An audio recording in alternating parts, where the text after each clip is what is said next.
Sir नमस्ते, माझे नाव रुद्रांश हरीश सावंत. माझ्या शाळेचे नाव श्री शिवाजीराव दळडराव पाटील विद्यालय लांडेवाडी.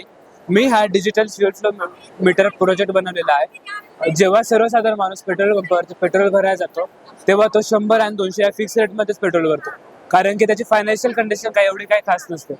त्यामुळे याचाच फायदा घेऊन काही पेट्रोल पंपाचे मालक काय करतात, ते एखाद्या इंजिनियरच्या सहाय्याने चिप वगैरे बसून पेट्रोलची चोरी करतात. मग याच्यावरतीच उपाय म्हणून मी हा प्रोजेक्ट बनवलेला आहे.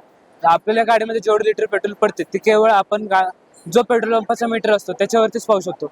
या प्रोजेक्टमुळे आपण ते पेट्रोल किती आहे त्याची क्वांटिटी आपल्या गाडीच्या डिस्प्लेमध्ये सुद्धा पाहू शकतो. जेणेकरून जर ते मीटर व डिस्प्ले यांच्यातील पेट्रोलची क्वांटिटी इक्वल नसेल तर आपण सांगू शकतो की आपल्यासोबत फ्रॉड होत आहे. व तसेच आपण आपल्या गाडीमध्ये कार्बोरेटर असतो. कार्बोरेटर काय करत असतो की आपल्या गाडीमध्ये जे इंजिन असते ते इंजिनला चालण्यासाठी फ्यूलमध्ये एअर मिक्स लागते. तर हा कार्बोरेटर एअर मिक्स करून फ्यूल पुढे इंजिनकडे प्रोव्हाइड करत असतो इंजिनला.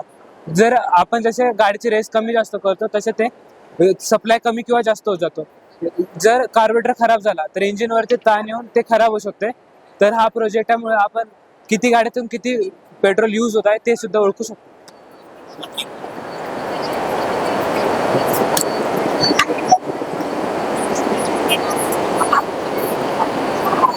तर आता इथे डिजिटल फ्यूल फ्लो मीटर पहिले दाखवणार येते, नंतर रेट म्हणजे किती स्पीडने पडणार आणि व्हॉल्यूम म्हणजे त्याची किती क्वांटिटी आहे ते दाखवलं जातं. आता जसे आपण गाडीमध्ये पेट्रोल टाकायचं जाऊ तसे तसे क्वांटिटी वाढत जाणार. इथं 4 म्हणजे आतापर्यंत 40 ml आतापर्यंत पुढे गेलेलं आहे. थँक्यू.